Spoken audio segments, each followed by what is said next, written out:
Hello everyone, welcome to physics X. तो आज हम स्टार्ट करने जा रहे हैं वेक्टर का टॉपिक। तो वेक्टर क्या होता है और कैसे हम इसको देखते हैं, कैसे रिप्रेजेंट करते हैं, उनके बारे में हम देखने जा रहे हैं। तो ध्यान से देखना, देखो जितनी भी फिजिकल क्वांटिटीज होती है, फिजिकल क्वांटिटीज कौन सी होती है जिनको हम मेजर कर सकते हैं, ये सभी फिजिकल क्वांटिटीज होती है। जैसे मास हम मेजर कर सकते हैं, फिजिकल क्वांटिटी है। एक्सेलरेशन, वेलोसिटी, ये सब फिजिकल क्वांटिटी है। सुख दुख इनको मेजर नहीं कर सकते, इसका मतलब ये फिजिकल क्वांटिटीज नहीं है। तो जो भी फिजिकल क्वांटिटीज हैं इस यूनिवर्स में, उनको हम जनरली दो टाइप्स में डिवाइड कर सकते हैं। ठीक है, उनको हम जनरली दो टाइप्स में हम डिवाइड कर सकते हैं। कोई भी वो फिजिकल क्वांटिटीज होगी उनको, तो कोई भी फिजिकल क्वांटिटी, इनको जनरली हम दो टाइप्स में डिवाइड कर सकते हैं। First type is scalar and the second is vector. अब इन दोनों में डिफरेंस क्या है, हम कंप्लीट फिजिक्स में स्केलर और वेक्टर्स के बारे में ही पढ़ेंगे। हाँ, कुछ और तरह की फिजिकल क्वांटिटीज होती है जो ना स्केलर होती है, जो ना वेक्टर होती है, जिससे हम टेंसर कहते हैं। वो आप हायर एजुकेशन में पढ़ते हैं। ठीक है, अभी हम केवल स्केलर और वेक्टर के बारे में ही हम देखेंगे। बहुत सारी फिजिकल क्वांटिटीज ऐसी होती है, ध्यान रखें, बहुत सारी फिजिकल क्वांटिटीज ऐसी होती है। फॉर एग्जाम्पल, जैसे मैं आपको कहूं मास इज 1 kg, या फिर मैं यूं कहूं कि इस पेन का वेट 100 ग्राम है, तो ये आपको ऐसे थोड़ी पूछ रहा है कि किस डायरेक्शन में 100 ग्राम है, इधर है या इधर है, या किधर, किस डायरेक्शन में 100 ग्राम है, हमें ये नहीं पूछ रहा है। हमें खाली इतना सा बताना है इस पेन का मास 100 ग्राम है। इस पेन के मास को डिफाइन करने के लिए केवल और केवल हमें वैल्यू, मतलब एक मैग्नीट्यूड काफी है। इस पेन का मास को डिफाइन करने के लिए हमें केवल और केवल एक मैग्नीट्यूड बताना पड़ा, वो काफी हो गया। मतलब मैंने बता दिया मास 1 kg है, 10 ग्राम है, 100 kg है, कुछ भी, मुझे ये डायरेक्शंस बताने की आवश्यकता नहीं पड़ी। तो मास एक स्केलर क्वांटिटी है। उसी प्रकार डिस्टेंस, उसी तरह से हम कह सकते हैं डिस्टेंस, डिस्टेंस भी क्या है, एक स्केलर क्वांटिटी है। डिस्टेंस में भी हमें जरूरत नहीं पड़ेगी। दैट मीन्स जैसे 10 मीटर हमने रिप्रेजेंट कर दिया, 10 मीटर लेंथ, ठीक है, लेंथ हमने रिप्रेजेंट कर दी 10 मीटर, 20 मीटर, 100 मीटर, ये सभी स्केलर क्वांटिटी है। इसको डिफाइन करने के लिए वेक्टर की जरूरत नहीं पड़ेगी, लेकिन डायरेक्शंस की जरूरत नहीं पड़ेगी। लेकिन यहां पे कुछ ऐसे फिजिकल क्वांटिटीज हैं जहां पे हम केवल और केवल मैग्नीट्यूड पर डिपेंडेंट नहीं रह सकते। ठीक है, तो स्केलर क्या होता है, स्केलर केवल वो फिजिकल क्वांटिटीज, जिनको एक्सप्लेन करने के लिए मैग्नीट्यूड काफी होता है। ठीक है, वो फिजिकल क्वांटिटीज जिनको एक्सप्लेन करने के लिए मैग्नीट्यूड रिक्वायर्ड होता है, ओनली मैग्नीट्यूड। ठीक है, यहां पे ये फिजिकल क्वांटिटी ऐसी होती है जिन्हें हम केवल मैग्नीट्यूड से एक्सप्लेन नहीं कर सकते। फॉर एग्जाम्पल, अगर मैं आपसे पूछूं, जैसे डिस्प्लेसमेंट आप सभी जानते होंगे। ठीक है, डिस्प्लेसमेंट क्या होता है, दो पॉइंट्स के बीच में स्मॉलेस्ट डिस्टेंस। जैसे मान लो this point is A, this point is B, एक पर्सन ए से बी तक गया ऐसे, तो डिस्प्लेसमेंट क्या हो गया, डिस्प्लेसमेंट क्या हो गया, displacement is the shortest length और distance between two vectors, 2 points. तो हमने यहां क्या किया, हमने कहा कि ए से बी के बीच में जो डिस्प्लेसमेंट है वो इतना होगा, जैसे मान लो दिस इज 5 मीटर, वो इतना होगा। और वो इतना कब मिलेगा, जब आप इस तरफ जाएंगे तब मिलेगा। मतलब आपने एक तो मैग्नीट्यूड डिफाइन कर दिया, प्लस दूसरा आपने डायरेक्शन भी बता दी। ठीक है, एक तो आपने मैग्नीट्यूड डिफाइन कर दिया कि 5 मीटर इज द डिस्प्लेसमेंट, और दूसरा आपने डायरेक्शन भी शो कर दी कि इस तरफ जाएंगे तो ही हमें डिस्प्लेसमेंट शॉर्टेस्ट डिस्टेंस मिलेगी। बात समझ में आ गई ना? हाँ, ये कंप्लीट डेफिनेशन नहीं है वेक्टर की। तो वो फिजिकल क्वांटिटीज जिनमें मैग्नीट्यूड भी होता है, ठीक है, वो फिजिकल क्वांटिटीज जिनमें मैग्नीट्यूड भी होता है और जिनकी डायरेक्शन भी होती है, as well as they follow triangle rule of vector addition. ठीक है, follows triangle rule of vector addition. ये रिक्वायरमेंट होती है वेक्टर के लिए। अच्छा, इसका मतलब हम नेक्स्ट क्लास में देखेंगे। अभी आप खाली इसको इतना समझो कि हाँ, ये एक कंडीशन है कि triangle rule of vector addition को फॉलो करना चाहिए। ठीक है, तो वेक्टर की डेफिनेशन मैंने क्या बताई? Those physical quantities which have magnitude as well as direction and also follows the vector, also follows the triangle rule of addition, are called as vector quantities।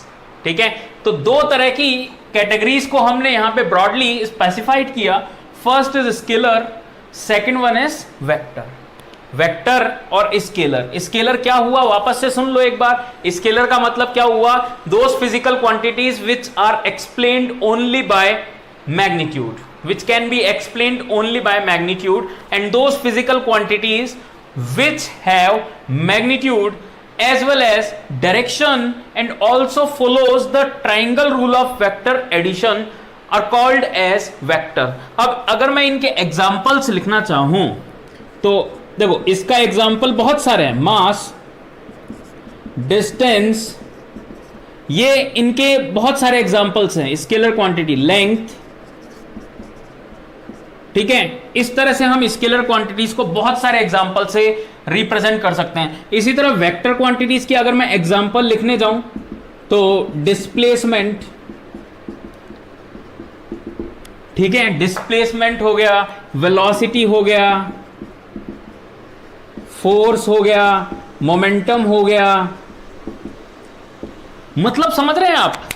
जैसे कंप्लीट फिजिक्स में हम जहां जहां vector आएगा, जैसे अभी हम नेक्स्ट क्लास में स्टार्ट करेंगे वेक्टर एडिशन। ठीक है, तो आप समझने की कोशिश करो, जहां जहां वेक्टर आएगा, जैसे मान लो फोर्स है, अगर फोर्स आया हमारे पास, नेक्स्ट जो हम लॉज ऑफ मोशन में देखेंगे, तो जब हम फोर्स को ऐड करेंगे तो उसको ऐड वैसे ही करेंगे जैसे हम इसको ऐड कर रहे हैं। मतलब हम यहीं पे सीखेंगे सब कुछ ऐड करना, कैसे हम मल्टीप्लाई कर सकते हैं, कैसे हम ऐड कर सकते हैं वेक्टर्स को। ठीक है, तो इस चीज का आप ध्यान रखिए। हम जितने भी वेक्टर्स हैं उन सब की प्रॉपर्टीज इस चैप्टर में देखेंगे। देखो, vector is very very important topic. अगर वेक्टर आपको आता है, that means force, displacement, velocity, बहुत सारी चीजें आपने सीख ली, वो भी एडवांस में। और ध्यान रखें, वेक्टर एडिशन, इससे आपका कई टॉपिक क्लियर हो जाएंगे। जैसे रिलेटिव मोशन है, वो पूरा का पूरा चैप्टर जो बेस्ड है वो केवल और केवल वेक्टर एडिशन पर बेस्ड है और कुछ नहीं। हम न्यूमेरिकली कभी सॉल्व ही नहीं करेंगे रिलेटिव मोशन को, कभी सॉल्व नहीं करेंगे रिलेटिव मोशन को, केवल और केवल वेक्टर एडिशन देखेंगे। ठीक है, उसी से रिलेटिव मोशन के क्वेश्चंस को हम सॉल्व करना सीखेंगे। तो ध्यान रहे, बहुत ही इंपॉर्टेंट टॉपिक है वेक्टर। ठीक है, तो स्टार्ट करते हैं वापस से। फिजिकल क्वांटिटी जो भी होती है दो तरह से आता है, स्केलर और वेक्टर। मैग्नीट्यूड होता है केवल और केवल, वेक्टर में मैग्नीट्यूड भी होता है, डायरेक्शन भी होती है, और triangle rule of vector addition को भी फॉलो करते हैं। Example displacement, velocity, force and momentum. Next, representation of vector. हम वेक्टर को कैसे रिप्रेजेंट कर देते हैं, बड़े ही ध्यान से देखो। Representation of vector, representation of vector. तो वेक्टर को रिप्रेजेंट करना जस्ट एक तीर का निशान, एरो, इस तरह से हमने एक वेक्टर को रिप्रेजेंट किया जहां एरो ये है, इसको हम कहते हैं हेड, सर, और इसको हम कहते हैं पूंछ, टेल। जनरली इस वेक्टर, इस एरो की जो लेंथ है वो मैग्नीट्यूड रिप्रेजेंट करती है। ठीक है, अब हम एग्जैक्ट मैग्नीट्यूड थोड़ी बनाते हैं यहां पे। हम जैसे मान लो एक वेक्टर का मैग्नीट्यूड है 5 यूनिट्स, तो हमने ये बना दिया। दूसरे वेक्टर का यूनिट्स 10 यूनिट्स है, तो हमने ये बड़ा बना दिया। तो हमें पता लग गया कि इस वेक्टर का मैग्नीट्यूड ज्यादा है, इसका कम है। ऐसे शो कर सकते हैं, कोई दिक्कत नहीं है। ठीक है, और हां, वेक्टर का ये मैग्नीट्यूड रिप्रेजेंट करेगा इसकी लेंथ, और दूसरा जो वेक्टर की डायरेक्शन है वो इससे दी जाएगी। जैसे मान लो हमारे पास ये वेक्टर है पी क्यू, तो ध्यान से देखें एरो की जो डायरेक्शन है वो किस तरफ है, पी से क्यू। तो हमने वेक्टर का रिप्रेजेंटेशन कर दिया पी क्यू वेक्टर। इसके इस तरह से हम न्यूमेरिकली, मैथमेटिकली रिप्रेजेंट करेंगे पी क्यू वेक्टर। ठीक है, बात समझ में आई? तो इस तरह से हम इसको रिप्रेजेंट कर सकते हैं पी क्यू वेक्टर। ठीक है, इसी प्रकार अगर हम देखें, जैसे मान लो हमारे पास ये वेक्टर है, इसकी डायरेक्शन है ए बी, तो हमने क्या बोला, वेक्टर जो है इसका जो मैग्नीट्यूड है वो ये है, और A B is the direction, मतलब वो वेक्टर इस तरफ है, इसकी डायरेक्शन इस तरफ है। ये जैसे मैंने 2D डायरेक्शन में रिप्रेजेंट किए, हम ऐसे भी रिप्रेजेंट कर सकते हैं। जैसे मान लो एक वेक्टर ये है अंदर की तरफ, ऐसे है, कैसे भी हम रिप्रेजेंट कर सकते हैं वेक्टर्स को। ठीक है, तो ये वेक्टर का रिप्रेजेंटेशन है। Vector is represented simply by an arrow in which direction of the arrow is the direction of the vector. ठीक है, जैसे मान लो एग्जांपल, जैसे मान लो मैंने कहा एक बक्सा है और इस बक्से पर एक पर्सन ऐसे फोर्स लगा रहा है। मैंने क्या कहा, फोर्स इज अ वेक्टर, मतलब खींच रहा है, ऐसे ऐसे खींच रहा है, देखो ध्यान से, ऐसे खींच रहा है इसको, तो मैंने ये बोल दिया। तो जब ये इसको खींच रहा होगा तो मैंने क्या बोला, फोर्स की जो डायरेक्शन है वो क्या है, इस तरफ। मतलब मैंने फोर्स को एक वेक्टर से रिप्रेजेंट किया और जिसकी डायरेक्शन बता दी, इस तरफ इसकी डायरेक्शन होगी। ठीक है, बात समझ में आई? तो इस तरह से हम फोर्स की डायरेक्शन को डिफाइन कर सकते हैं। तो इस तरह से हम वेक्टर को रिप्रेजेंट करते हैं। मैग्नीट्यूड हम ऐसे देखते हैं वेक्टर का, और डायरेक्शन क्या होती है, जिस डायरेक्शन में एरो है उस डायरेक्शन में वेक्टर की डायरेक्शन हो जाएगी। ठीक है, इतना क्लियर हो गया? नेक्स्ट देखो, हम डिफरेंट टाइप ऑफ वेक्टर्स देखते हैं।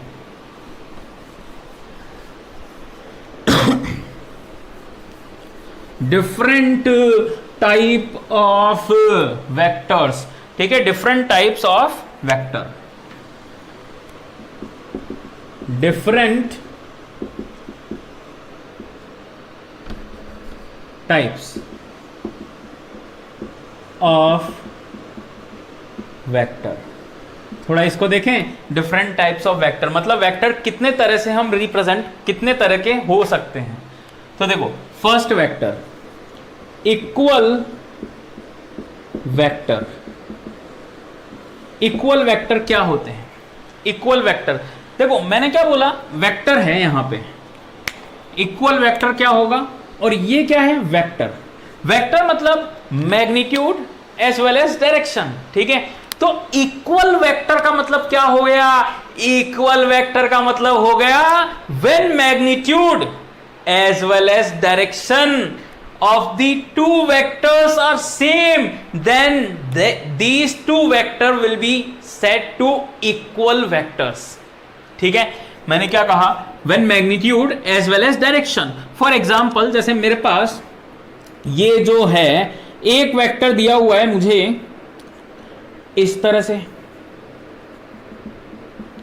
ठीक है, ए बी वेक्टर, और दूसरा वेक्टर मुझे दिया हुआ है इस तरह से सी डी वेक्टर. तो this is A B vector and this is C D vector. मैंने क्या कहा, व्हेन मैग्नीट्यूड, तो देखने से हमें ऐसा प्रतीत हो रहा है कि ये जो मैग्नीट्यूड है वो सेम मैग्नीट्यूड ये होगा. तो देखने से हमें कुछ ऐसा लग रहा है. तो अगर दोनों का मैग्नीट्यूड सेम है और डायरेक्शन कैसी है, देखो दोनों की, इस वेक्टर की डायरेक्शन इस तरफ है और इस वेक्टर की डायरेक्शन भी इस तरफ है, तो वेक्टर की डायरेक्शन भी सेम हो गई और मैग्नीट्यूड भी सेम हो गया. That means these two vectors are said to be equal vectors. ठीक है, when magnitude as well as direction is same, तो हम कहेंगे वो वेक्टर्स जो है इक्वल वेक्टर्स कहलाएंगे. ठीक है, बात क्लियर हो गई बिल्कुल अच्छे से. ठीक, तो ये इक्वल वेक्टर्स है. ठीक है, next collinear vectors. Collinear vector, second point, collinear vectors. Collinear vector पढ़ने से पहले एक चीज हम देख लेते हैं एक बार. जैसे मान लो मैंने कोई वेक्टर बनाया है, ये C D vector, this is C D vector. इस तरह से मैंने कोई वेक्टर बनाया. मैं इस वेक्टर को स्पेस में, स्पेस मतलब कहीं पर भी, ठीक है, ऐसे कुछ टेक्निकल टर्म्स आएगी तो ध्यान रहे, कभी कंफ्यूजन नहीं होना चाहिए आपको. स्पेस का मतलब कहीं पर भी, मतलब मैं इस वाले वेक्टर को कहीं भी ट्रांसफर कर सकता हूं उठा करके. मैंने इसको ऐसे उठाया और ऐसे ले गया, ना तो इसका मैग्नीट्यूड चेंज हुआ, ना तो इसका मैग्नीट्यूड चेंज हुआ और ना ही इसकी डायरेक्शन चेंज हुई. तो इसका मतलब हमने क्या कह दिया, ये वाला वेक्टर और ये वाला वेक्टर सेम है. तो मैंने क्या बोला, वेक्टर को हम स्पेस में कहीं भी उठा करके ले जा सकते हैं, कोई प्रॉब्लम ही नहीं है. वेक्टर को कहीं भी उठा करके ले जाया जा सकता है, कोई प्रॉब्लम नहीं होगी. इस वेक्टर को उठा करके मैं इस तरफ भी ले जा सकता हूं, क्या दिक्कत है. इस वेक्टर को उठा करके मैं यहां पे भी ला सकता हूं, क्या दिक्कत है. ठीक है, तो इस तरह से मैं लिख सकता हूं. ठीक है, तो वेक्टर तब तक सेम रहता है जब तक आप उसकी डायरेक्शन चेंज ना करो और जब तक आप उसका मैग्नीट्यूड चेंज ना करो, तब तक वेक्टर जो है वो सेम रहेगा. ठीक है, तो किसी भी वेक्टर को स्पेस में कहीं भी ले जाया जा सकता है, वो वेक्टर चेंज नहीं होगा. ठीक है, वेक्टर सेम रहेगा, वेक्टर चेंज नहीं होगा, ना उसका मैग्नीट्यूड चेंज होगा ना उसकी डायरेक्शन चेंज होगी. ठीक है, उसका ना तो मैग्नीट्यूड चेंज ना उसकी डायरेक्शन चेंज होगी. बात समझ में आ गई ना. तो मैंने क्या कहा, कोलिनियर वेक्टर्स क्या होंगे. तो देखो, मैंने कोलिनियर वेक्टर्स के बारे में अगर मैं बताऊं आपको, वैसे तो इसका मतलब क्या हुआ, कोलिनियर वेक्टर मतलब इन सेम लाइन. ठीक है, ये कोलिनियर वेक्टर है. जैसे मान लो मैंने एक वेक्टर बनाया ए बी वेक्टर और दूसरा वेक्टर मैंने बनाया C D vector. This is A B vector and this is C D vector. और एक और वेक्टर मैंने बनाया P Q, this is P Q vector. ठीक है, और देखो मैंने एक और वेक्टर यहां पे ड्रॉ कर दिया इसी तरह से ही. E F vector. तो ये कौन सा वेक्टर हो गया? E F vector. ठीक है, तो ये सारे वेक्टर्स मैंने यहां पे ड्रॉ किए। तो आप ध्यान से समझो इस चीज को, देखो A B C D P Q ये सभी एक ही लाइन में, लेकिन एक चीज और देखो, A B and C D इन दोनों का मैग्नीट्यूड जो है वो सेम नहीं है। ये लेंथ में छोटा दिख रहा है, ये लेंथ में थोड़ा बड़ा दिख रहा है, वापस ये लेंथ में थोड़ा छोटा दिख रहा है। अब मैं देखो इसकी डायरेक्शन और इसकी डायरेक्शन सेम है, लेकिन इसकी डायरेक्शन और इसकी डायरेक्शन अपोजिट है, लेकिन all these vectors are said to be collinear vector. क्यों? Collinear vectors are those vectors which are parallel anti-parallel, which are parallel anti-parallel, same, equal और opposite। तो those vectors are said to be collinear vector। वो सभी vectors, हाँ एक मैंने vector ये बनाया, ठीक है, ये मैंने वेक्टर बनाया एक्स वाई वेक्टर। इस तरह से मैंने एक और वेक्टर बनाया। नाउ अब ध्यान से देखो, एक्स वाई वेक्टर की जो डायरेक्शन है वो इन सभी से अलग है। ना तो ये सेम डायरेक्शन में है, ना ही ये अपोजिट डायरेक्शन में है। तो इसका मतलब क्या हुआ? X Y vector is not a collinear vector with all these vectors. तो कोलिनियर वेक्टर्स कौन से हो सकते हैं? Those vectors which are parallel anti parallel,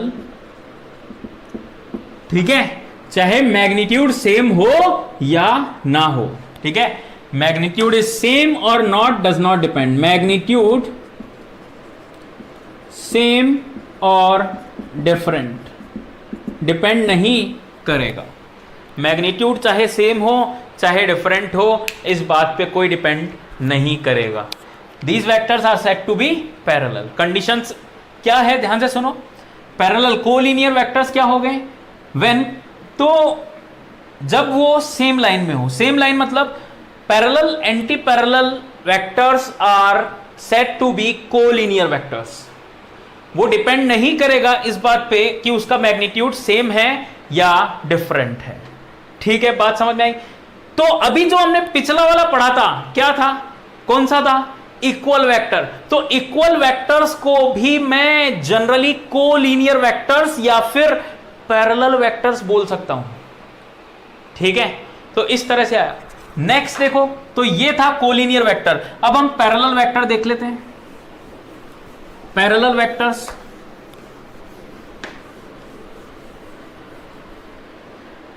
parallel vectors क्या होते हैं इसको हम ध्यान से देखते हैं। तो पैरेलल वेक्टर्स,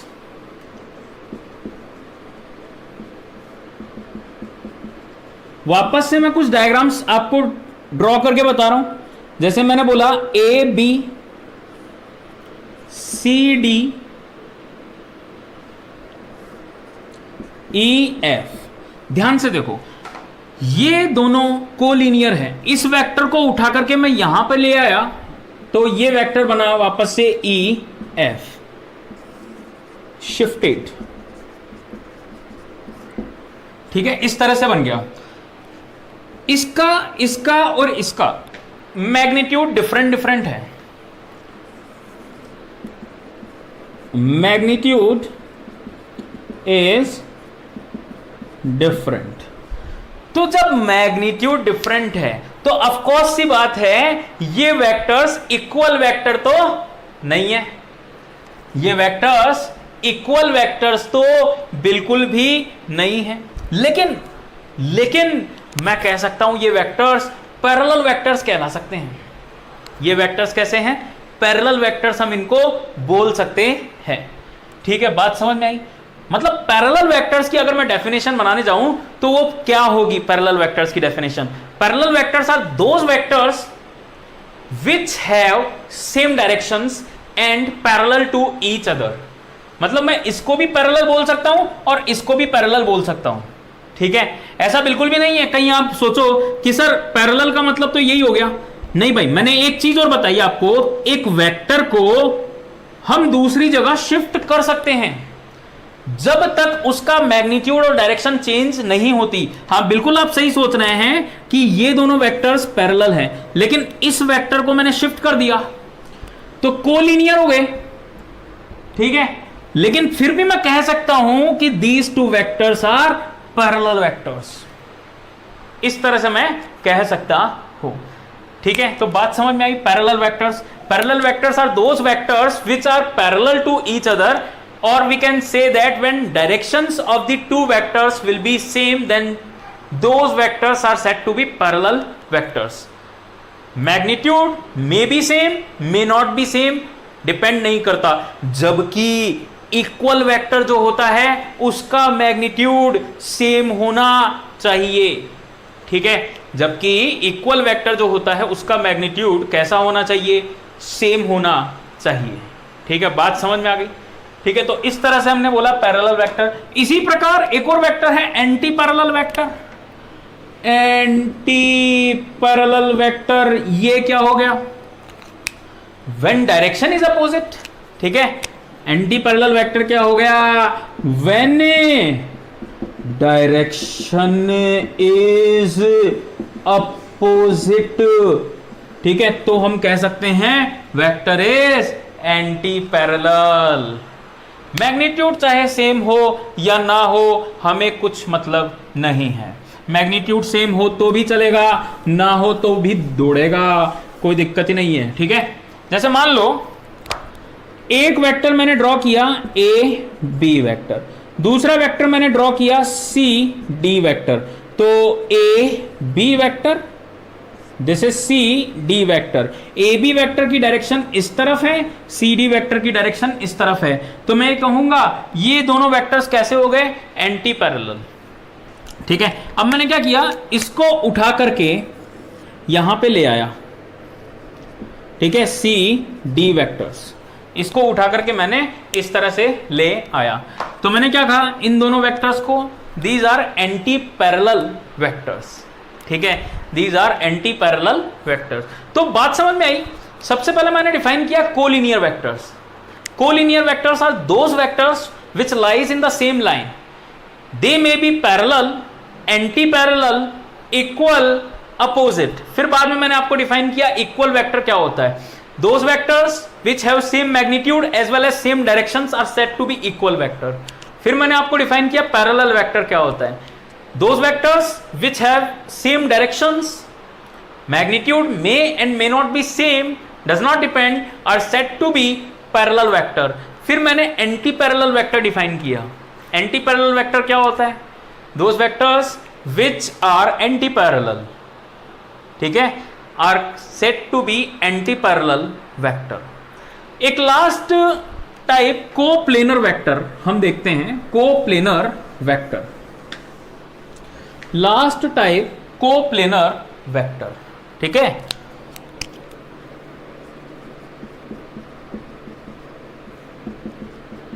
तो जैसे अज्यूम करो मैंने x, y और z इस तरह से तीन एक्सिस बनाई, तो ये एक्स वाई प्लेन भी मैंने यहां पे बना दिया, ठीक है। तो those vectors which lies in the same plane, whether they are parallel, not parallel, anti parallel, opposite, may be anything, anything, कुछ भी हो मुझे मतलब नहीं है, ये सभी vector are called coplanar vectors, ठीक है, which lies in the same plane are called as coplanar vectors, ठीक है। तो बात समझ में आ गई आपको इस चीज के बारे में, क्या हुआ, मैंने क्या डिफाइन किया, ठीक, बिल्कुल ठीक है। नेक्स्ट, तो इस तरह से मैंने आपको सबसे पहले वेक्टर का थोड़ा इंट्रोडक्शन बताया, देन आफ्टर मैंने टाइप ऑफ द वेक्टर्स के बारे में बताया आपको। अब मैं बार बार एक बात को दोहरा रहा हूं, मैग्नीट्यूड। और ये मैग्नीट्यूड क्या है, तो मैग्नीट्यूड का मतलब होता है क्या, अरे वेक्टर का मैग्नीट्यूड मतलब उस वेक्टर की उस वेक्टर की लेंथ क्या है, उसका मेजरमेंट क्या है। जैसे अगर मैं डिस्प्लेसमेंट की बात करूं तो कितनी लेंथ है दो पॉइंट के बीच में, ठीक है, ये मैग्नीट्यूड होता है। और हम इसको रिप्रेजेंट कैसे करते हैं, जैसे वेक्टर को तो रिप्रेजेंट हमने कर दिया था, वेक्टर को तो हमने रिप्रेजेंट कर दिया, ठीक है, वेक्टर को हमने रिप्रेजेंट कर दिया। जैसे वेक्टर को मैंने ऐसे रिप्रेजेंट किया ए बी। अब इसका मैग्नीट्यूड ये क्या है, तो ये जो लेंथ है, ठीक है, लेंथ, और जो भी यूनिट होगी, जैसे फोर्स है तो फोर्स का यूनिट, ठीक है, जो भी यूनिट होगी इसको हमने कहा मैग्नीट्यूड। मैंने वेक्टर को रिप्रेजेंट किया ए बी वेक्टर से, वेक्टर को मैंने रिप्रेजेंट किया कैसे, ए बी वेक्टर से।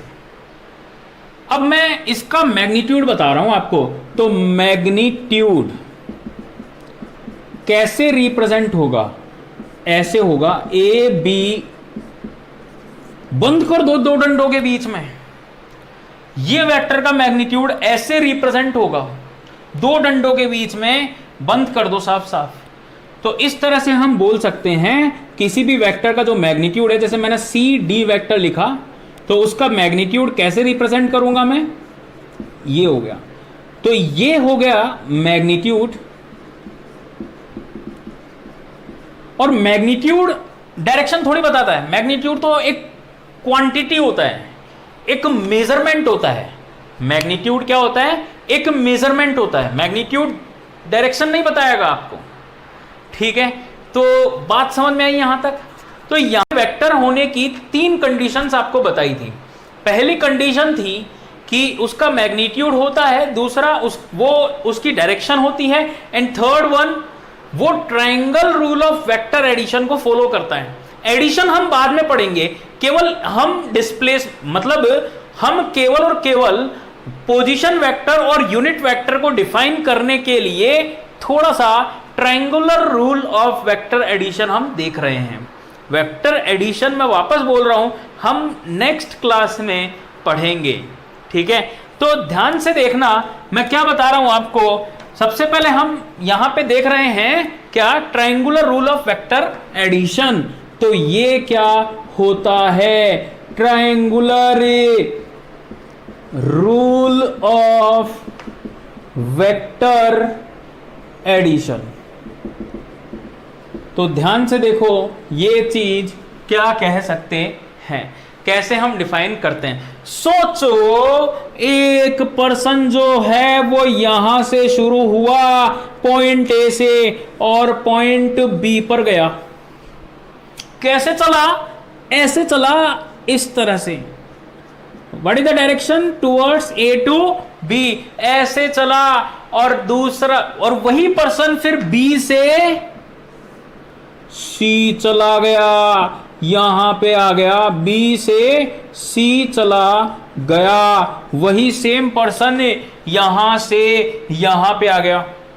मतलब एक पर्सन ए से बी गया, बी से सी गया, सी पर पहुंच गया, ए से शुरू किया था।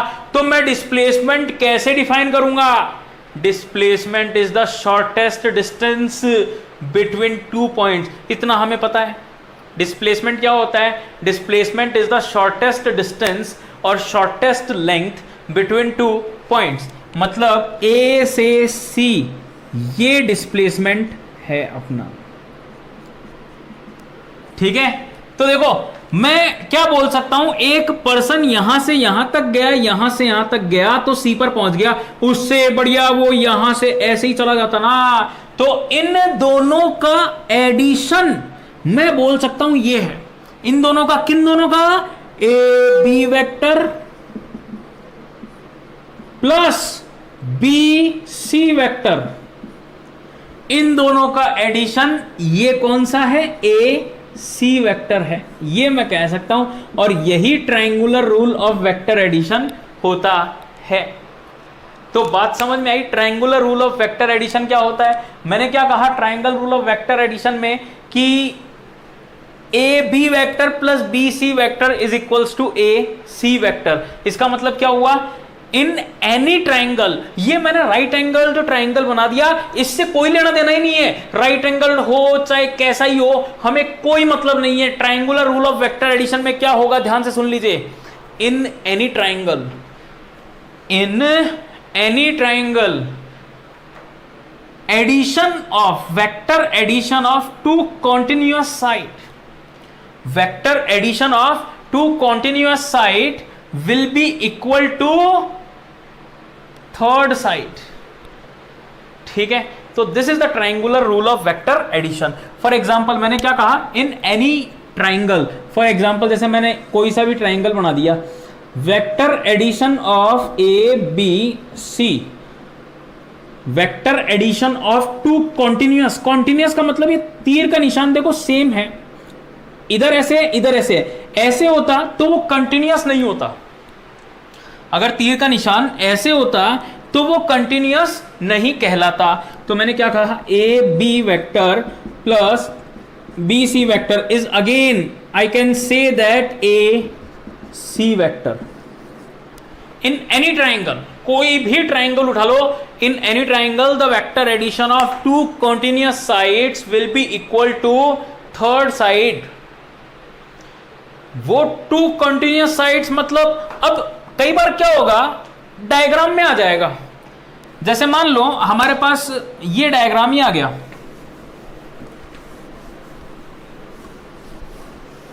ठीक है, जैसे अज्यूम करो मुझे ये डायग्राम दे रखा है, ए बी सी।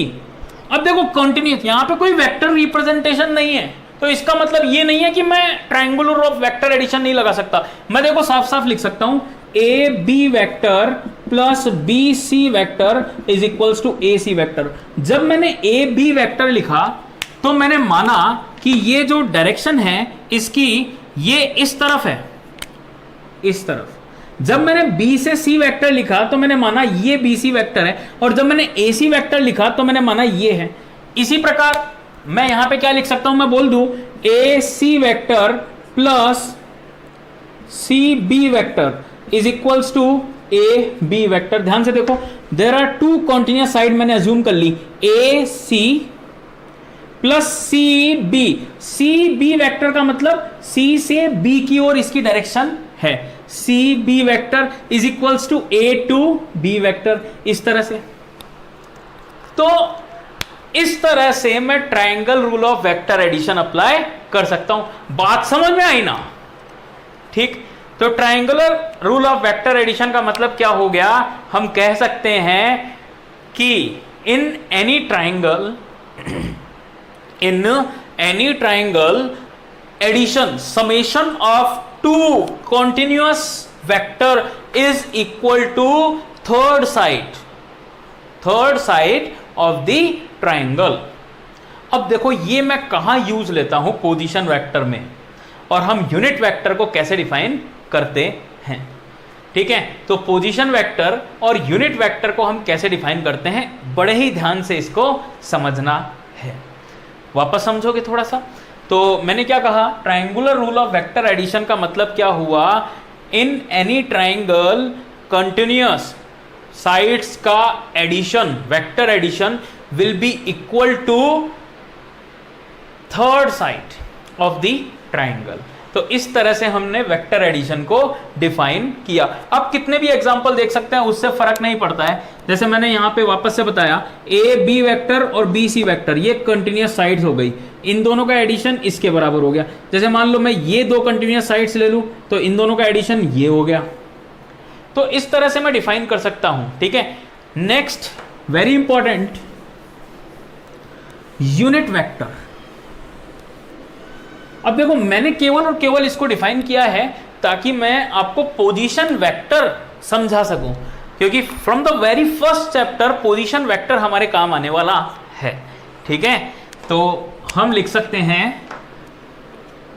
Unit vector. तो यूनिट वेक्टर को हम कैसे डिफाइन करते हैं, यूनिट वेक्टर क्या होता है, इसकी हम बात करें। तो देखो यूनिट वेक्टर से नाम से ही यहां पे क्लियर थोड़ा सा हो रहा है, यूनिट,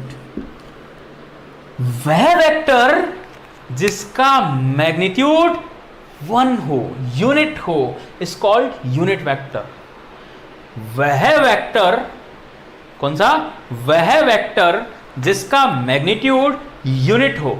इसका मतलब उसकी क्या जरूरत है फिर? तो किसी भी चीज को जब मैं यूनिट से मल्टीप्लाई करता हूं तो उसका मैग्नीट्यूड चेंज नहीं होता है। जैसे मान लो 50 kg इंटू 1 50 kg रहेगा, लेकिन यूनिट वेक्टर की क्या खास बात है? मैग्नीट्यूड तो 1 है, लेकिन डायरेक्शन तो है ना इसके पास अभी भी, तो इसकी डायरेक्शन तो अभी भी है। डायरेक्शन, यूनिट वेक्टर क्या बताता है? केवल और केवल डायरेक्शन के बारे में बताता है।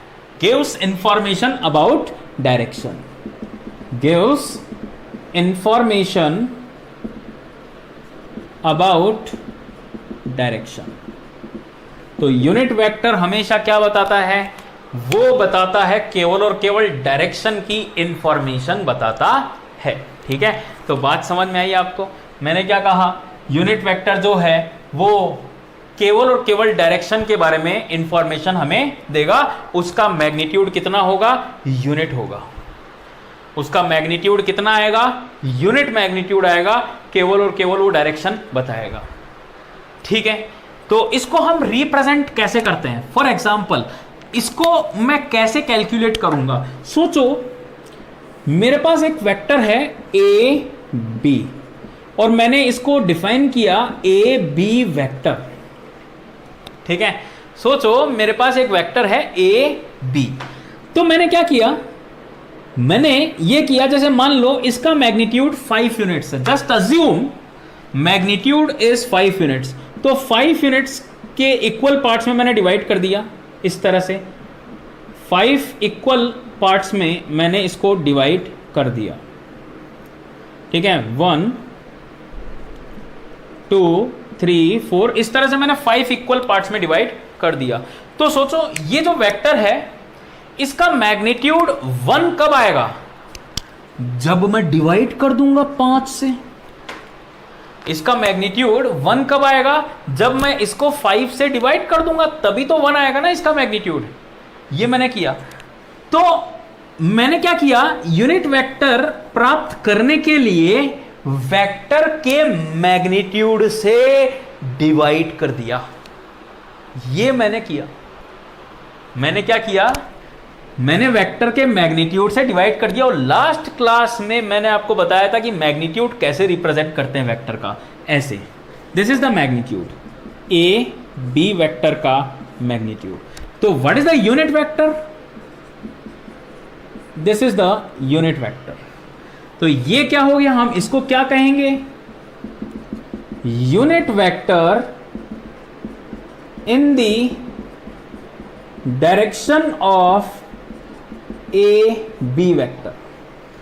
यूनिट वेक्टर का मैग्नीट्यूड कितना होता है? 1 होता है। ये भी एक वेक्टर है, यूनिट वेक्टर भी एक वेक्टर है जिसकी डायरेक्शन ये होगी। ठीक है, यूनिट वेक्टर भी एक वेक्टर है जिसकी direction same A B vector के सेम समान होगी। तो मैंने यूनिट वेक्टर प्राप्त करने के लिए क्या किया? मैंने यूनिट वेक्टर लाने के लिए इस वेक्टर को उसके मैग्नीट्यूड से डिवाइड कर दिया and I got the unit vector. ठीक है, अब इसको रिप्रेजेंट हम कैसे करते हैं? देखो, इसको रिप्रेजेंट हम कैसे करते हैं? तो इसको रिप्रेजेंट करने का तरीका है ए बी। ये वेक्टर मैंने लिखा, इसको टोपी पहना दो। ये टोपी पहन लिया, ये यूनिट वेक्टर है। It is called as unit vector in the direction of A B. इसका मतलब मैं क्या कह सकता हूं? A B cap is equals to vector A B divided by magnitude of A B. ठीक है, इस तरह से मैं बोल सकता हूं। तो यूनिट वेक्टर जो है वो उसका मैग्नीट्यूड 1 होता है, वो केवल डायरेक्शन बताता है। ठीक है, तो इसका मतलब अगर मैं किसी भी मैग्नीट्यूड को डायरेक्शन से मल्टीप्लाई कर दूं तो वेक्टर मुझे प्राप्त हो जाएगा जिसका मैग्नीट्यूड वही रहेगा जो पहले है। ठीक, बात समझ में आ गई? मैंने क्या कहा, यूनिट वेक्टर केवल मैग्नीट्यूड 1 देता है, केवल डायरेक्शन बताता है। अगर मैं वेक्टर को उसके मैग्नीट्यूड से डिवाइड कर दूं तो हमें यूनिट वेक्टर मिल जाता है। बात समझ में आई? ठीक है। अब there are 3 main unit vectors in cardinal axis system. Cardinal coordinate system में अगर हम बात करें तो यूनिट वेक्टर्स जनरली, हम देखो कार्टेशियन कोऑर्डिनेट सिस्टम की अगर मैं बात करूं, कार्टेशियन कोऑर्डिनेट सिस्टम के बारे में अगर मैं बात करूं आपको, तो there are 3 axis Cartesian coordinate system की, y एंड z। तो हम इनमें यूनिट वेक्टर्स को प्री डिफाइंड करके रख चुके हैं। अब मैं इनको वापस से डिफाइन नहीं करूंगा कि हाँ ये एक्स एक्सिस में यूनिट वेक्टर है, मैं इनको डिफाइन करके रख चुका हूं। ठीक है, बात समझ में आई? तो मैंने क्या कहा, इस तरफ जो यूनिट वेक्टर होता है उसको मैं रिप्रेजेंट करता हूं आई कैप से। किससे? आई कैप। वाई एक्सिस की डायरेक्शन में जो यूनिट वेक्टर होता है उसको मैं रिप्रेजेंट करता हूं जे कैप, और जेड एक्सिस की डायरेक्शन में जो यूनिट वेक्टर होता है उसको मैं रिप्रेजेंट करता हूं के कैप। ठीक है, तो आई कैप क्या है? I cap is the unit vector in the direction of x axis। j cap क्या है? Unit vector in the direction of y axis। और k कैप क्या है? it is the unit vector in the direction of z axis. ये unit vectors हैं। ठीक है, बात समझ में आई? मैंने इस तरह से यूनिट वेक्टर को डिफाइन किया। मतलब अगर मैं इसका मैग्नीट्यूड लिखता हूं, आई कैप का मैग्नीट्यूड, वो कितना आएगा बेटा? 1 आएगा। इसी तरह मैं अगर जे कैप का मैग्नीट्यूड लिखता हूं वो भी 1 आएगा, और इसी प्रकार अगर मैं के कैप का मैग्नीट्यूड लिखता हूं तो वो भी 1 आएगा। ठीक है, इस तरह से मैं मैग्नीट्यूड लिख सकता हूं यूनिट वेक्टर्स के, वो हमेशा 1 होंगे चाहे आप कुछ ही कर लो। नेक्स्ट, तो I cap is the unit vector in the direction of X axis, J cap is the unit vector in the direction of Y axis, and K cap is the unit vector in the direction of Z axis. अब मैं थोड़ा सा vector को represent करना आपको मैं बताता हूं। मैंने अभी थोड़ी देर पहले क्या लिखा, ए बी वेक्टर का unit cap, unit vector A B vector upon A B का मैग्नीट्यूड। तो इसका मतलब ए बी वेक्टर कितना आ गया? ए बी वेक्टर आ गया मैग्नीट्यूड एंड यूनिट। इस तरह से हम वेक्टर को रिप्रेजेंट करते हैं। तो ये तो हो गया मैग्नीट्यूड और ये हो गया डायरेक्शन। हम अज्यूम करके चलेंगे कि ये है ट्रायंगल रूल को फॉलो कर रहा है। ठीक है, तो बात क्लियर हुई, बात समझ में आ गई बिल्कुल अच्छे से। हमने क्या कहा वापस से सुन लो, किसी भी वेक्टर को रिप्रेजेंट करना, उसका मैग्नीट्यूड एंड उसकी डायरेक्शन।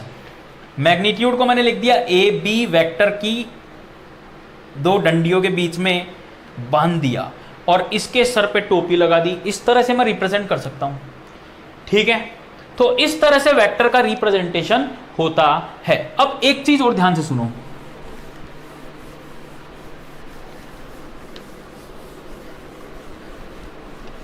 अरे देखो देखो एक चीज सुनाता हूं।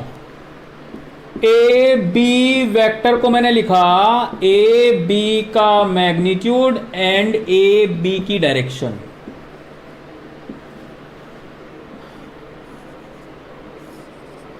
X, Y, Z। A person walks 5 meters along X axis। इसको मैं वेक्टर की तरह लिखूंगा, वेक्टर, डिस्प्लेसमेंट वेक्टर या फिर वेक्टर के फॉर्म में इसको मैं लिखता हूं। तो मेरे को क्या दिया हुआ है बेटा, और आप बताओ 5 मीटर, दिस रिप्रेजेंट्स मैग्नीट्यूड, और एक्स एक्सिस डायरेक्शन। ठीक है, मेरे को मैग्नीट्यूड दिया हुआ है, मुझे डायरेक्शन दिया हुआ है, मुझे रिप्रेजेंट करना है, हो गया। मैंने क्या कहा, मैग्नीट्यूड लिख दो 5, यूनिट वेक्टर लिख दो, तो what is the unit vector along the x axis, I cap answer. इसी तरह से मैं बोलूं कि 10 मीटर ट्रेवल कर रहा है वाई एक्सिस के अलोंग, तो मैंने क्या लिख दिया, 10 मैग्नीट्यूड, वाई एक्सिस मींस जे कैप। इस तरह से मैंने रिप्रेजेंट किया। और देखो पर्सन 10 मीटर, चलो इसको मैं अभी बताता हूं आपको, जस्ट पोजीशन वेक्टर समझाऊंगा तब, क्योंकि अभी आपको पता नहीं चलेगा थोड़ा सा।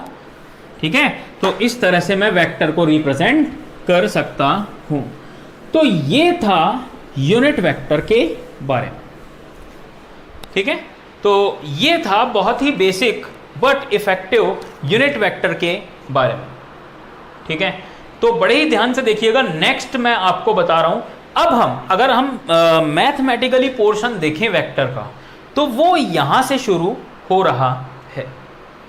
मैथमेटिकली पोर्शन अब यहां से हम शुरू कर रहे हैं। ठीक है, तो यूनिट वेक्टर तक थ्योरी थी। अभी तक मैंने आपको वेक्टर के बारे में क्या क्या बताया, पहले मैंने वेक्टर की डेफिनेशन आपको बताई, इंट्रोडक्शन बताया, कुछ वेक्टर के एग्जाम्पल बताए, नेक्स्ट आपको मैंने डिफरेंट टाइप ऑफ वेक्टर्स बताया, फिर मैंने लास्ट में आपको यूनिट वेक्टर बताया। ठीक है, तो यहाँ पे सबसे इंपॉर्टेंट बात जो है वो यूनिट वेक्टर आप ध्यान रखें। यूनिट वेक्टर क्या होता है, यूनिट वेक्टर होता है मैग्नीट्यूड, सॉरी वेक्टर में अगर मैं मैग्नीट्यूड का भाग दे दूं तो यूनिट वेक्टर आ जाता है। मतलब यूनिट वेक्टर जो है वो केवल और केवल डायरेक्शन बता रहा है, मैग्नीट्यूड इज 1 यूनिट। ठीक है, तो ये यूनिट वेक्टर के बारे में था। नेक्स्ट अब हम बात करते हैं position vector. What is the position vector and कैसे मैं इसको डिफाइन कर सकता हूं। पोजीशन वेक्टर सिंपली, अब पोजीशन वेक्टर का मतलब जो पोजीशन बता दे वही पोजीशन वेक्टर होगा। पोजीशन वेक्टर का मतलब क्या हो गया, जो पोजीशन बता दे वही पोजीशन वेक्टर कहलाएगा। बात समझ में आ गई, जो पोजीशन बता दे वही पोजीशन वेक्टर कहलाएगा। तो अगर मैं कार्टेशियन सिस्टम की अगर मैं बात करूं वापस से, एक्स वाई, केवल एक्स वाई की हम बात कर रहे हैं। देखो ये सब बहुत ही बेसिक चीजें हैं, ठीक है, लेकिन बड़े ही ध्यान से आपको पढ़ना है, क्योंकि जब हम सिलेबस स्टार्ट करते हैं तो एक चीज का इस विशेष रूप से आपको ध्यान रखना है। जब भी कोई टीचर फैकल्टी सिलेबस स्टार्ट करती है तो बच्चा क्या समझता है, कुछ चीजें जो बच्चा क्या समझता है, अरे ये तो बहुत इजी है, क्या पढ़ा है इसमें, छोड़ो आगे बढ़ो। फिर पता है आगे बढ़ते हैं 3-4 लेक्चर के बाद में, फिर बोलता रहा बारे ये तो पहले ही सही था, वापस से पढ़ते हैं, ये समझ ही नहीं आ रहा, क्वेश्चंस नहीं हो रहे। अरे तो बेटा शुरू से पढ़ो, स्किप नहीं करना है। ठीक है, भले ही छोटी छोटी चीजें हो, ठीक है, छोटी छोटी बातें हो, लेकिन कम से कम एक कॉन्फिडेंस रहेगा आपके मन में कि हमने सब तरह की चीजें यहां पे पढ़ रखी है, ताकि हम क्वेश्चंस कर पाए। ठीक है, तो ध्यान रखें। तो कार्टेशियन सिस्टम में एक एक्स वाई है जिसमें एक पॉइंट है ए, और ये है ओरिजिन 0,0 जिसको मैंने रिप्रेजेंट कर दिया ओ से। तो पोजीशन वेक्टर से क्या अभिप्राय है, पोजीशन वेक्टर का मतलब क्या हो गया, ए की पोजीशन क्या है, ए की पोजीशन क्या है ओ के रेस्पेक्ट में, ए की पोजीशन क्या है ओ के रेस्पेक्ट में। तो कंसीडर इसके जो कोऑर्डिनेट्स हैं वो x, y है। x, y कोऑर्डिनेट्स का मतलब समझते हो आप? x कोऑर्डिनेट का मतलब क्या होता है? Perpendicular distance. x कोऑर्डिनेट का मतलब क्या होता है? Perpendicular distance from the y axis. Perpendicular distance from y axis. और y कोऑर्डिनेट का मतलब क्या समझते हैं? Perpendicular distance from x axis. ठीक है, तो मैंने बोला ये कोऑर्डिनेट सिस्टम है इस तरह से, तो ये तो हो गया perpendicular distance from the x axis, मतलब एक तो आ गया ये perpendicular distance from the axis, that means इसका मैग्नीट्यूड है y, और ये मतलब ये x। अब जो पोजीशन वेक्टर है उसको मैंने क्या कहा? ये भाई ये पोजीशन वेक्टर है भाई, this is the position vector OA,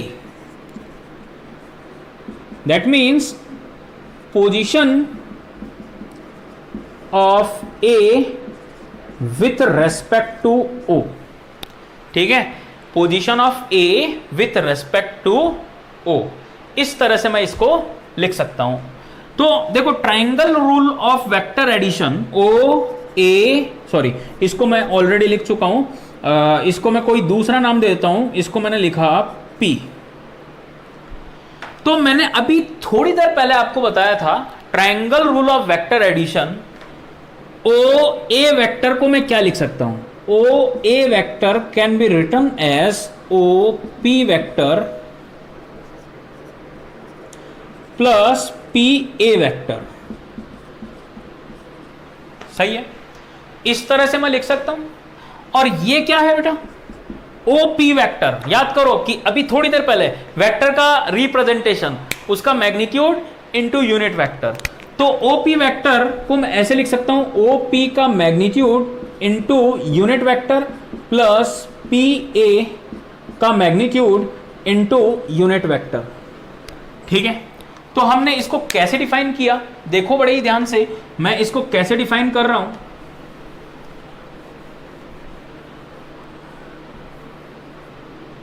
ठीक है, हम इसको कैसे डिफाइन कर रहे हैं? OA vector is equals to OP का magnitude. What is the magnitude of OP? X I cap plus इसका मैग्नीट्यूड Y J कैप। तो ये पोजीशन वेक्टर हमने डिफाइन किया। ठीक है, पोजीशन वेक्टर को हमने इस तरह से डिफाइन किया है। ठीक है, कोई भी पॉइंट, सुन लो वापस से, कोई भी पॉइंट जिसके कोऑर्डिनेट है x, y, कोई भी पॉइंट जिसका कोऑर्डिनेट है x, y, उसका पोजीशन वेक्टर मैं कैसे डिफाइन करूंगा? x I cap y j cap. ठीक है, x I कैप और y j कैप। और देखो एक चीज और मुझे यहां पे आपको बतानी है, कोई भी point, any point with coordinates x, y, z, position vector is x के साथ I कैप, y के साथ j कैप और z के साथ k कैप। ये पोजीशन वेक्टर हो जाएगा। कोई भी पॉइंट जिसके कोऑर्डिनेट्स x, y और z हैं, अगर उनके पोजीशन वेक्टर्स मुझे बताने हैं तो मैं क्या बताऊंगा? x I cap plus y j cap plus z k cap. ये पोजीशन वेक्टर हो जाएंगे। ठीक है, ये बात समझ में आ गई? ठीक भाई, नेक्स्ट। अब देखो मैग्नीट्यूड, मैं बार बार बोल रहा हूं मैग्नीट्यूड ये है, फिर मैंने बोला मैग्नीट्यूड रिप्रेजेंट कैसे करेंगे? दो डंडों के बीच में बंद करके। अब वापस मैं मैग्नीट्यूड बोल रहा हूं, अरे तो भाई ये है कितना, हम कैसे निकालेंगे मैग्नीट्यूड? तो अगर मुझे कोई भी वेक्टर इस तरह से रिप्रेजेंट किया हुआ दे दिया जाए, अगर मुझे कोई भी वेक्टर इस तरह से रिप्रेजेंटेड मिल जाए, तो हम मैग्नीट्यूड देखो कैसे निकालते हैं। ठीक है, हम मैग्नीट्यूड देखो कैसे निकालते हैं।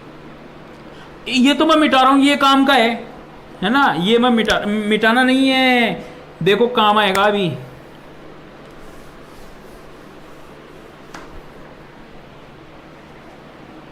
मैग्नीट्यूड मैंने आपको एक चीज बताई थी कि ये जो पोजीशन वेक्टर है O A represent the position of A with respect to origin. तो ये जो पोजीशन वेक्टर है इसकी लेंथ ही क्या रिप्रेजेंट करेगा, मैग्नीट्यूड। तो ओ ए का मैग्नीट्यूड। और ध्यान से देखो, मैंने अब समझ में आया ना मैंने ऐसा क्यों बनाया था। राइट एंगल ट्राइंगल, यहां से यहां तक की लेंथ निकालनी है मुझे, और अब बचपन में सीखा होगा आपने, यहां से यहां तक की लेंथ कितनी हो जाएगी, देखो हाइपोटेन्यूज, ये दिया हुआ है, हाँ या ना, आया बात समझ में। तो x square plus y square is the magnitude, x square plus y square is the magnitude. ठीक है, तो ये मैग्नीट्यूड आ गया। मतलब ध्यान रखें, जो आई कैप के साथ है उसका स्क्वायर, जो जे कैप के साथ है उसका स्क्वायर का ओवर अंडर रूट।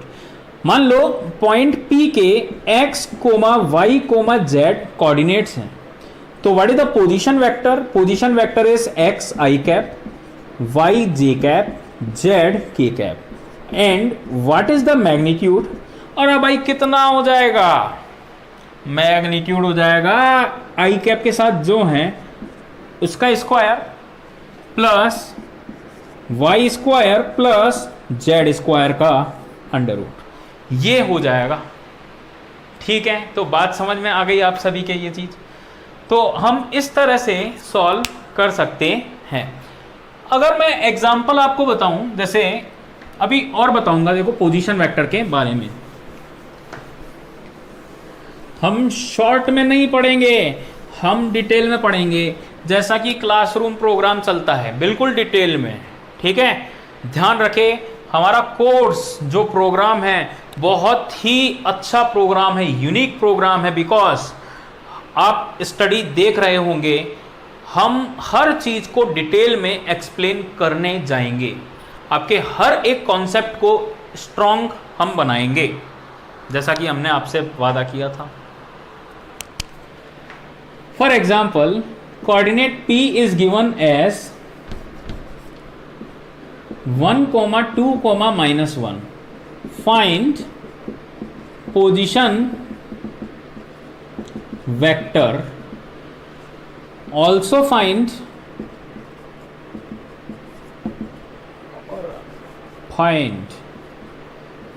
magnitude. तो सबसे पहले मैंने बताया था x y z है, तो x के आगे i कैप लगा दो, y के आगे j कैप लगा दो, z के आगे k कैप लगा दो। तो उसी प्रकार मैं यहां पे आपको बताऊंगा पोजीशन वेक्टर कितना हो गया p का, 1 i cap, 2 j cap, -1 k cap, i cap plus 2 j cap minus k cap. This is the position vector. Also find the magnitude. Magnitude मतलब ओ पी वेक्टर का मैग्नीट्यूड आई कैप के साथ 1 है, तो 1 का स्क्वायर प्लस 2 का square plus यहां पे कितना है, 1 नहीं है, -1 है ना, -1 का स्क्वायर, ये हो गया। तो ये कितना हो गया, 1 + 4 + 1 that is under root of 6। अब आपसे पूछे ऑल्सो फाइंड यूनिट वेक्टर, तो OP unit vector, also find unit vector. तो हम कैसे डिफाइन कर देंगे भाई, OP वेक्टर डिवाइडेड बाय इसका मैग्नीट्यूड। तो what is the OP vector, OP vector is this, i cap plus 2 j cap minus k cap divide by इसका magnitude √6। तो दिस इज यूनिट वेक्टर। ठीक है, तो बात समझ में आई। हमने बात की पोजीशन वेक्टर क्या होता है, यूनिट वेक्टर क्या होता है, फिर हमने एक छोटा सा एग्जांपल किया। अब एक चीज और ध्यान से सुनो, हमने जो ये पोजीशन वेक्टर आपको बताया है, ये पोजीशन वेक्टर ओरिजिन के रेस्पेक्ट में था। मतलब पॉइंट P की पोजीशन क्या है, ओ के रेस्पेक्ट में, ठीक है, पॉइंट पी की पोजीशन क्या है ओ के रेस्पेक्ट में, ये था। अरे हाया ना, हमने क्या कहा था, पॉइंट पी की position of P with respect to origin, ये है। अब हमारे पास क्वेश्चन आ जाए कि पॉइंट पी की पोजीशन बताओ दूसरे पॉइंट के रेस्पेक्ट में, क्यू के रेस्पेक्ट में नहीं, मतलब ओ के रेस्पेक्ट में नहीं, दूसरे पॉइंट के रेस्पेक्ट में, तो उसको ध्यान से देखो, ठीक है। Now this is also a position vector, और we can say that displacement vector, या फिर और भी कुछ हम बोल सकते हैं। तो जैसे मान लो ये पॉइंट, ये y है, ये x है, और ये o है, ये पॉइंट p है, इसके कोऑर्डिनेट है x1, y1, कोई भी कोऑर्डिनेट हो सकते हैं, 2, 3, 1, 5, जो मर्जी आए वो ले लो। और ये पॉइंट q है जिसके कोऑर्डिनेट है x2, y2। This is OP vector. OP vector का मतलब क्या हो गया, position of P with respect to O। इसी तरह OQ वेक्टर का मतलब क्या हो गया, position of Q with respect to O। This is OQ vector. अब मुझे यहां पे चाहिए PQ। PQ का मतलब क्या हो गया, देखो OP मतलब position of P with respect to O, OQ मतलब position of Q with respect to O। तो इसको क्या मतलब है, हम इसको भी वैसे बोल देंगे, position of Q with respect to P, और we can say that position vector Q with respect to P, ये PQ हो गया। This is PQ। इसी तरह मैं QP लिख सकता हूं, QP vector, position of P with respect to Q, ये मैं लिख सकता हूं। बात समझ में आई ना, देखो बात समझने से मतलब है, हमें और कुछ मतलब नहीं है भाई, हमें बात समझना, कॉन्सेप्ट समझना है भाई। तो PQ वेक्टर मुझे निकालना है, PQ वेक्टर मुझे कैलकुलेट करना है। How can we calculate PQ vector, तो ध्यान से सुनो, triangle rule of vector addition. देखो ट्राइंगल है, in any triangle vector addition of two continuous sides OP plus PQ, OP plus PQ represents third side of the triangle OQ। अरे तो देखो PQ vector आ गया हमारे पास, PQ vector is OQ minus OP vector. अब ध्यान से सुनो वापस से, जब भी हमें इस तरह से कोई दूसरा फैक्टर फाइंड आउट करना होगा, मतलब एक पॉइंट की पोजीशन दूसरे वेक्टर, दूसरे पॉइंट के रूप में हमें निकालनी होगी, तो हम क्या करेंगे, देखो ये क्या है, position of Q with respect to P is equals to position vector of Q minus position vector of P। इस तरह से हम निकाल सकते हैं। बात समझ में आई, position vector of Q with respect to P is equals to position of Q minus position of P। ध्यान रखो, position of Q with P, position of Q minus position of P। अब OQ वेक्टर आप लिखना जानते हैं, अभी लिखवाया था मैंने, OQ vector, OQ x2 y2, तो x2 i cap y2 j cap minus OP x1 i cap y1 j cap. अब ये आ गया, ठीक है। अब देखो हम क्या करेंगे भाई, हम साथ वाले को साथ के साथ ही करते हैं ना सब कुछ। अरे यार, मतलब आई कैप वाले को आई कैप वाले के साथ ही करेंगे ना, जे कैप वाले को जे कैप वाले के साथ ही करेंगे, तो कितना आ जाएगा, PQ vector x2 minus x1 आई कैप y2 माइनस y1 जे कैप, यह आ जाएगा। इस तरह से मैं लिख सकता हूं, ठीक है। एक एग्जाम्पल करेंगे, ठीक है, एक एग्जाम्पल से इसको समझने की कोशिश करेंगे। तो देखो एक एग्जाम्पल, अब मैग्नीट्यूड भी आ जाएगा और कुछ भी आ जाएगा। देखो मैंने क्या कहा, ए particle moves from 1,1 to 2,-1 P to Q. Find displacement. Displacement अभी के लिए मैं आपके वर्ड यूज नहीं कर रहा हूं, हम बाद में यूज करेंगे डिस्प्लेसमेंट। अभी मैं यूज कर रहा हूं फाइंड पी क्यू वेक्टर। अभी मैं simply P Q vector word use कर रहा हूं। तो अभी मैंने थोड़ी देर पहले आपको बताया P Q vector is defined as position of Q with respect to P, position of Q minus position of P. अब पोजीशन ऑफ क्यू हम कैलकुलेट कर सकते हैं यहां से 2i cap minus j cap minus OP, ये कितना हो जाएगा O P vector, that is i cap minus sorry plus, तो 2i cap minus i cap is i cap minus j cap it is minus 2j cap. ठीक है, अब ये पूछ ले, ठीक है, तो PQ हमारे पास आई क्या, i cap minus 2j cap. अब मान लो आपको यूनिट वेक्टर पूछ ले, find the unit vector in the direction of PQ। तो सबसे पहले यूनिट वेक्टर आप सभी जानते हैं, PQ का यूनिट वेक्टर क्या होगा, वेक्टर डिवाइडेड बाय उसका मैग्नीट्यूड। ठीक है, तो ये कितना आ जाएगा, देखो vector i cap minus 2j cap divided by root of, इसका मैग्नीट्यूड हम कैसे निकालते हैं, अभी निकाल चुके थे लास्ट।